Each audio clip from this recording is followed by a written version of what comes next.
Underpass po dito na pwede ka pong tumawid doon sa Orchard Central. Ayan guys, ito po yung makikita po ninyong design. Ayan, ang daming mga restaurant po dito. Nandito yung Donkey. Ayan. Nakikita nyo po guys, napakaganda po, napaka-amazing. Ayan, marami pong restaurant po dito guys. Ayan. Pag akyat mo po dito guys, yan o, diretso na po yan. Ito po yung Donkey na Japanese food. Shop yourself. Ayan guys, pwede na ikaw yung mag-key-in po doon sa payment. Yan, yung cashier. All payments is all cashless guys. Ayan, ito po yung Donkey. Ayan.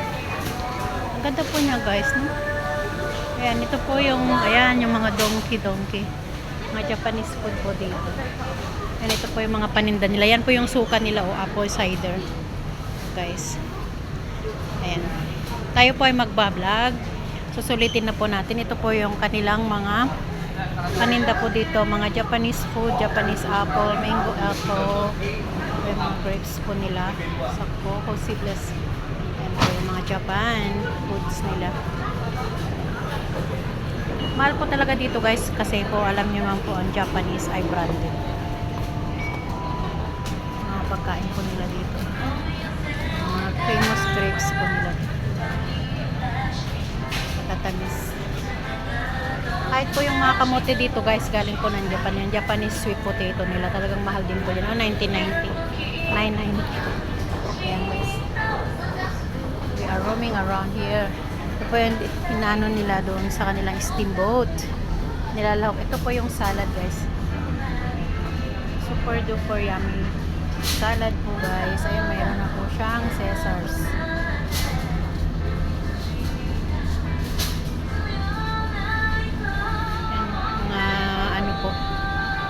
Paninda po sa galing Japan. It's a very famous.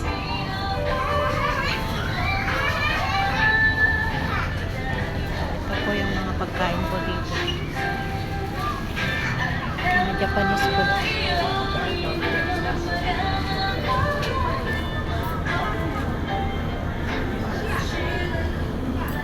Dito na po tayo.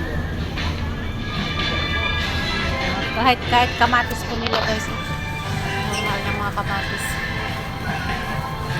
Mga sibuyas, mga palamuti po ng Japanese. Ayan, ito po guys. Dito po tayo sa Donkin Supermarket. Ayan, ang mga sauce nila guys. Kaya masarap. Masarap pero super mahal. Pati yung mga kape-kape nila. Ayan guys. Yung coffee nila. Blended coffee. Pala yung 117 na sinasabi. Okay guys, thank you for watching.